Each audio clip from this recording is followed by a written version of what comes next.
It is embarrassingly late, so I will not be admitting exactly what time it is because I am just now having breakfast. It's November 4th, which means election day is on Tuesday, November 8th. So today I'm going to be researching candidates and then going to go early vote at the polls. And then tomorrow I'm going to be canvassing like I usually do, but then I'm also taking a contemporary dance class in the morning. And then on Sunday, I'm going to be going to the museum for a curator talk. I'm going to see my friend Sarah, probably hang out and sketch in the gallery. So I thought it'd be a fun weekend to bring you guys along. I am unemployed again. I'll be going into more of that later. I think I'm going to do a coconut oil mask today. But yeah, I'm just trying to be more intentional with my free time this time around, so I'm really investing into hobbies that I just don't really have the time or energy for when I am working. So I wanted to take this opportunity to just document this really privileged time in my life, honestly. In 2018, a report commissioned by the French president found that over 90% of all Africa's cultural heritage is held outside Africa by major museums. So I have my mail-in ballot here. Got this a few weeks ago. This year is cool because when I was researching, I was trying to find a candidate that I could work on the campaign for, but I was applying like less than a month before the election was over, so it's kind of too late. But there is an Asian man running for senator. I will not be voting for him, but it was still cool to see. So if you've never voted before, a mail-in ballot comes with a return envelope, the actual voting forms, and then instructions for how to fill it in, and then this like secrecy sleeve. What's cool is that they have like everything in English and in Spanish, which we love to see because Tampa Bay has a very large Hispanic population. A lot of downtown Tampa was actually like developed by Hispanic immigrants. Very interesting history of downtown Tampa. I'll try to link something here. Language access is like, so when I go canvassing on the weekends, I canvass with a nonprofit Asian American women's organization. One of the questions we ask is like, what issues are important to you as an Asian American woman voter? And a lot of the women that we've canvassed have said language access. I know, like, I was born here. Well, I was born in Vegas, but I've lived in America my whole life. I only speak English. And even I get like anxious when I go. I don't know why. Election day should be so much more fun, I feel like, than it is. Like, let's make election day the new 4th of July, you know? First of all, it should be a national holiday, so everyone should have the day off from work. And then you like go vote with your friends, and like families can go with their kid who is like voting for the first time. After all the horror stories about mail-in votes not being counted and stuff, I do have the time and ability to go. I prefer to go cast my vote in person. But voting by mail is definitely a great option, especially if you have family members that are older or family members that have disabilities. What I have to do now is look up each of these amendments, just because the way that they word these are always so vague. I just want to make sure I'm getting the full picture of each, you know? Because honestly, I'll admit it, like when I first started voting, I registered to vote as soon as I turned 18, like at my high school. I think I got to vote for Obama, actually. Re-electing him, I think that was my first time voting. Like, you know, like I knew I wanted to vote for him, but for the rest, it was definitely like a vote for the women or the Democrats, and then just guess on the like other stuff. But we're adults now. We have time. We're gonna take a second to like Google each of these, and especially with just like the inflation and housing crisis in Tampa Bay, it's more important than ever that we are voting blue. We are not giving any more money or power to these developers that are pushing out the people that have built St. Pete and Tampa Bay. Since I am gonna go vote in person, I'm just gonna make a spreadsheet on my phone, which is so extra, but honestly, spreadsheets make everything so much easier for me. 2022, okay. So I already know, for senator, voting for Val Demings. I applied to her campaign, but it was definitely too late, but it's okay. And for governor and lieutenant governor, I'm not like crazy about Chris. He's very centrist, but his running mate Carla Hernandez seems very cool. So when I first started voting seriously in college, I would try to look up each of the Republican and Democratic candidates. But with the Republican obsession with abortion, we're at a point where we just have to vote blue across the board. Because what's interesting, something I learned recently, is that Republicans did not all used to be pro-life. I watched Mrs. America, highly recommend this series. It showed how part of the reason why the women's movement was so powerful was because it did have bipartisan support in the 70s. And that's basically what this series ends with. It explains how, like, the pro-life movement is really what solidified the divide between Democrats and Republicans. Since we only have 2 options, I will be voting for all the Democratic candidates. We do have some, there are like 3 NPA candidates and then 1 LPF, which I think is the Libertarian Party candidates that aren't affiliated with the party, so each of them I'm gonna have to research individually. So the first couple are easy, you know. One was President Trump's pick, but this one, so this guy, most of the things that come up about him when you Google him is that he criticized the DeSantis administration for dragging its feet in issuing cannabis licenses. And it's like, okay, that's your main platform? And then but then it also says that he upheld the removal of a Confederate monument in Madison, Florida. So it's like, okay, yeah, that sounds pretty good, right? But you dig a little deeper. So for example, Florida Family Action is a pro-life organization, and they are in support of re-electing him. So that's red flag number 1.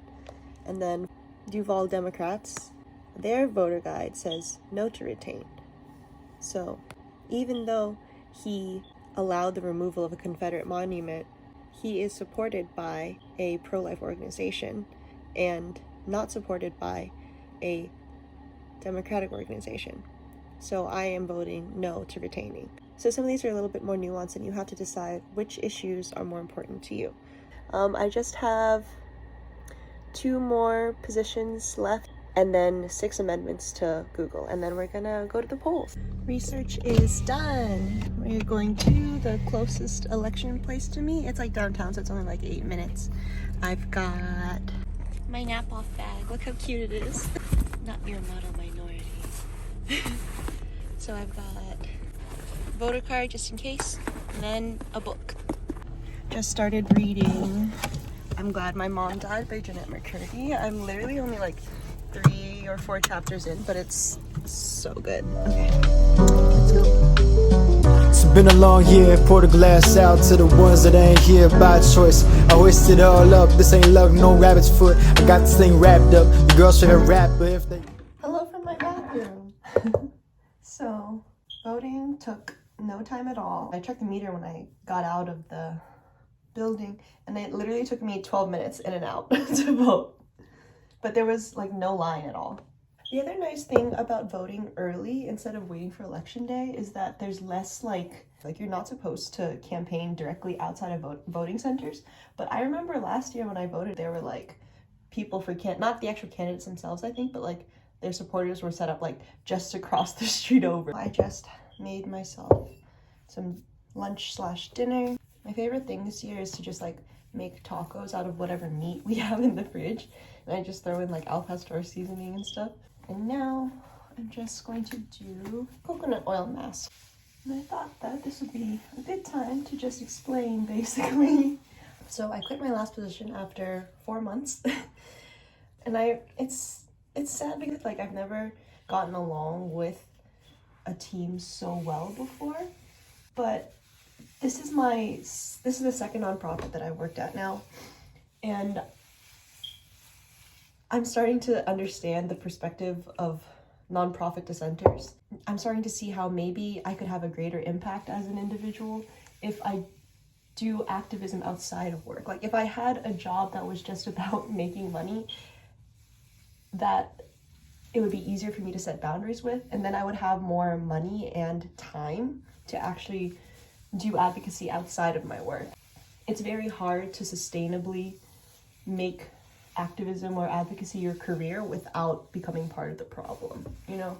But I'm so grateful for my last position because it, I remember like my first day of work, I took a photo of my desk from my private story and I was just like, I feel like I bit off more than I can chew with this position. Like I was so scared that I wasn't going to be able to do the job. And after actually doing it, I know now that I'm like, yes, not just creatively, like my creative stuff is better than a lot of other professional creatives, but also just that like I do have the work ethic. Like I've proven to myself through this position that I am willing to put in 9, 10, 11, 12-hour days if I believe in something. I ended up quitting my job towards the end, well, in the middle of September. I gave my 2 weeks notice. And then the main reason that I really felt like I wanted to take the leap was that it was election season, you know. I'm hoping that in the new year or after elections are over, there'll be new postings for political or government jobs. And in the meantime, I can take dance classes and actually enjoy living in St. Pete while I can. And okay, so that's the other thing. I was so ashamed to have to like live with my parents as an adult after college, you know. But Florida experienced, or I think Tampa Bay specifically, experienced the highest rent increase in the nation last year. It was 28%, along with the lowest housing index ever, which means like the lowest amount of houses available for people to purchase. So I've made my peace with the fact that, like, you know, if it was like 5 or 10 years ago, I would be able to afford to live alone. I would have, with the skills that I have, I would have been able to. But now it's just, I can't afford student loans and rent. That's basically what it boils down to. My parents are both going to be retired in 2 to 3 years. So I realized this is really my last and best opportunity to try pursuing a career outside of digital marketing without having to worry about going homeless. This is probably the last time that I'm going to have the luxury and the privilege of walking away from a job when it doesn't make me happy. So I'm just trying to use this time intentionally to make sure that I'm enjoying myself instead of just like procrastinating and feeling guilty the whole time, instead of actually enjoying my time off. But so now every Monday I check the St. Pete City job sites, Pinellas County job sites, and then Indeed.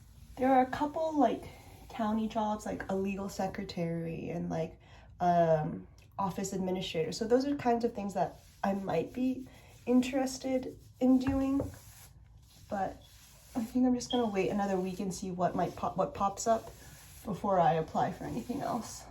And then I was also thinking about using this time to try freelancing. Once you've actually had a couple full-time marketing jobs, you understand why most creative professionals do freelance, because you, as a contract worker, you make so much more money for doing so much less work. It's crazy. But I recognize that very few people have the luxury of just walking away from a job when they realize they're being underpaid or they get tired of it and want to try something else. It's like 5:30, it's almost 6. I'm just gonna relax because tomorrow's gonna be a full-on day. Tomorrow, first thing, I'm gonna go to a contemporary dance workshop and then go canvassing. I'm honestly still sore from the gym yesterday. I went to the gym yesterday for the first time in 2 months, and like there are 4 parts of my workout and I had to take breaks during all 4 parts of it. So that wasn't good. And I got my COVID booster and then a flu vaccine yesterday, and they're both sore. So I'm just gonna chill out, do some stretches. Usually that helps me get over my gym pain so that I'll be good for dance tomorrow. So this coconut mask, I just put my hair up in a bun and then I sleep in it and then wash it out first thing in the morning. They'll say this is how not to do it.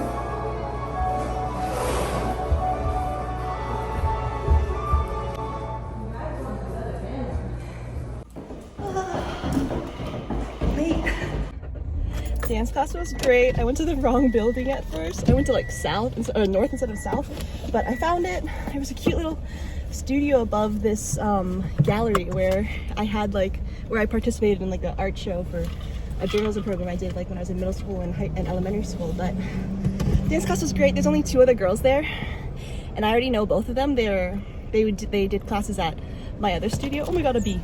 It's 1:10 right now. I'm supposed to go canvassing at 1:30, but we're having lunch 1 to 1:30, so I'm gonna try to make it there so I have time to eat really quick before we go. Let's go canvassing. I got this thing wrapped up. The girls favorite rapper if they asked us. Master, no clue who it was.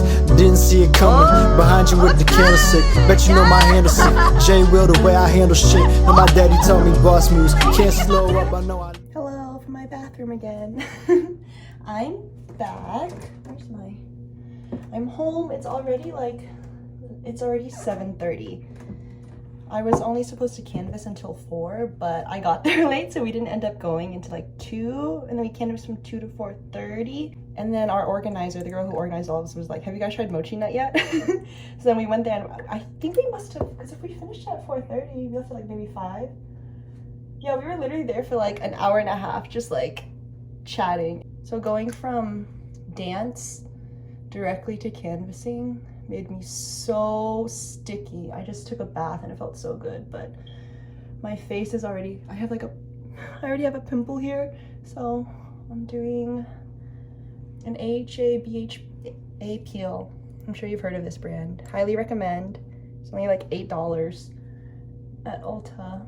But yeah, so usually after we canvass, we just like sit around, or sometimes we'll go get boba and we just chat about, you know, who did we talk to and stuff. It's so important to have people to talk about advocacy and activism with, because that's really what keeps you going. Like, we talked about like foreign and Korean movies and TV shows and stuff, but then one of our girls also shared like how it was like growing up as a biracial person, you know? It's just, honestly, the conversations I have with my canvassing group are some of the most like rewarding conversations I have in my life right now.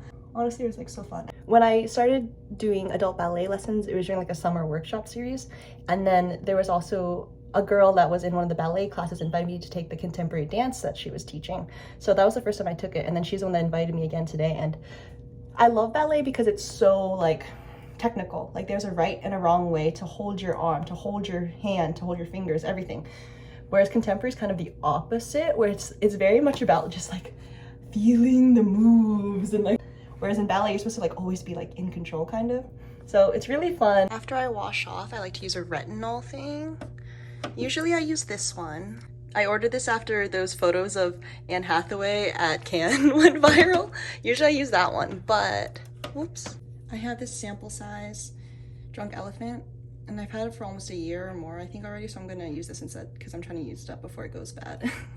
So election day is Tuesday, so make sure to go vote if you, oh wait, actually, by the time I edit and upload this voting season is definitely gonna be over.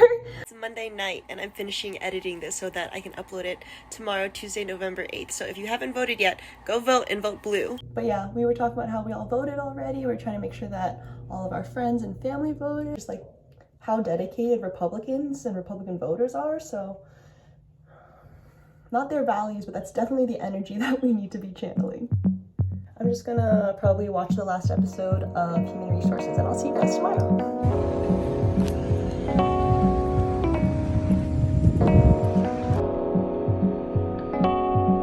Crown, that's a thing.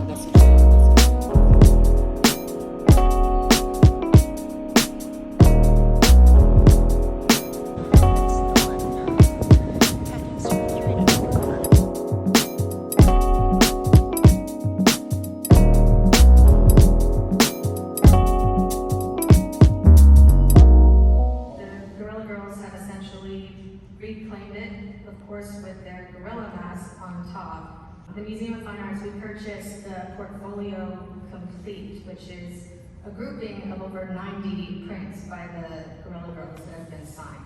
So we try to get those out every so often. It's nice to have this one back on view. The work is meant to ask questions about appearances and the false assumptions we make. So this is the artwork that's on view upstairs, American Neighbors. It's a print that is kind of examining cross-cultural modes of representation in the way that we sort of perform, as well as iconic standards of beauty, The Geisha on the left, Elizabeth Taylor by Warhol, again, on the right. Shimomura was born in the American Northwest, but when he was 2 years old, he was sent with his parents and his grandmother to the Minidoka Relocation Center in Idaho, which is an internment camp. In 1942, President Roosevelt signed Executive Order 9066 that legalized the incarceration of Japanese Americans during World War II. So Shimomura returns to this experience often throughout his work. So you can tell by the first statement, what he's really engaging with specifically is the destructive power of stereotyping. Retrospective, or was he relevant at the time in the 60s? You can see where the saddle was, you can see where the reins were, and you can see a hole where a tail is. And she says, no, I'm staying true to my virtues. What else can I do to get eternal life? And Apollo says, okay, for every grain of sand you give me, I'll give you a year of life. So Van Loo paints her with 1,000 grains of sand in her hand. So for all intents and purposes, she gets eternal life. And this is made in 1987. And so what he's showing is nature and its beauty, what Homo sapiens have done to the planet. And he, in 1987, saying that I think most Americans see their world. In fact, there was a commercial, right? See the USA in your Chevrolet, right? Now, I think if you did it today, I think the frame would be more like this. Yeah. I think that's how most people see the world. Hello! Back in my car. Oh god, it's hot. The curator was good. I was like, I always forget that like on weekends there's always something going on downtown now. Like, I look naked.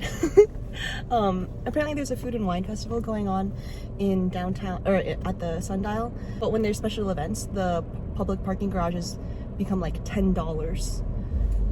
So I like whipped out of line, and then luckily I came down. I was like, okay, I'm just gonna do a quick cruise by and see if I can find street parking, and if not, I'll just go home. Sarah will understand. But I was able to find a spot like literally like so close. I just have like, me and my mom, it's like this weird, I swear it's like a genetic thing. We just have like really good luck with parking. But I was able to get there like just after the curator talk started. Catherine, she's the curator of contemporary art at the MFA. She's young, super cool. I love hearing her talk about art. So it was a good lecture. And then I was supposed to do some sketching in the galleries, but I didn't put enough time in my parking meter. That's one of the perks of having a membership. I can come back for free whenever. So this Friday is, they do like previews for members like before a new exhibit opens to the public. So their newest exhibit is about Rodin, and they're having a member preview this Friday. Sarah did take some cute photos of me in front of one of my favorite pieces here. It's like this huge tapestry, like it's like floor to ceiling in one of the biggest galleries. So that's gonna go up on my Instagram soon. I'm probably just gonna go home, finish editing this vlog, and actually get it up before election day, which is cool. Let's go home.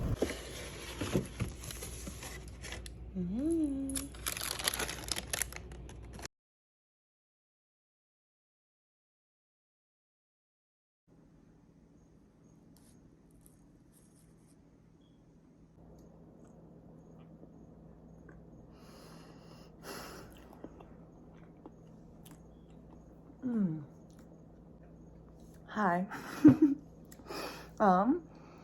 I'm back home. I had some dinner with my mom, finished the last episode of Cabinet of Curiosities by Guillermo del Toro, one of my favorite directors. Cabinet of Curiosities is a new show by him on Netflix. Some of the episodes are a little bit more like build up than like actually horror, but that's good for me because I actually get scared really easily. So, and then I just started editing the footage from today for the vlog, and I'm almost done. I realized I needed an outro, so I figured cake is a perfect way to celebrate the end of my first vlog. If you know me, I've been like filming stuff for vlogs literally since college. Oh god.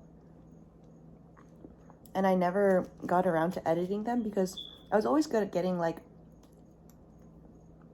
the cinematic shots, but for a good vlog, you really need to just like talk to the camera, to the viewers. And I was always like too awkward to do that in college. But like I said, this is probably going to be the last unemployed period of my life. So I think it's worth documenting. I've been rewatching the footage as I edit it, you know, for the past 2 days.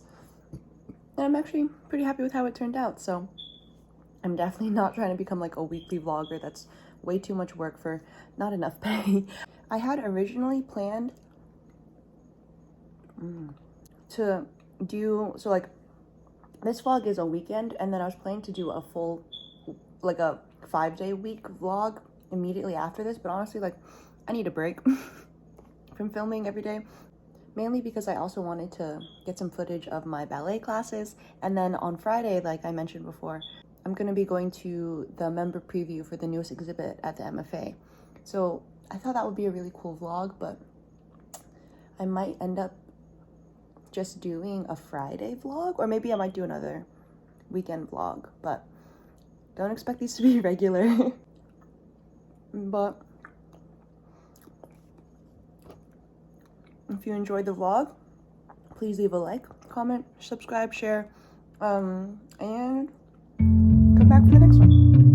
Testing.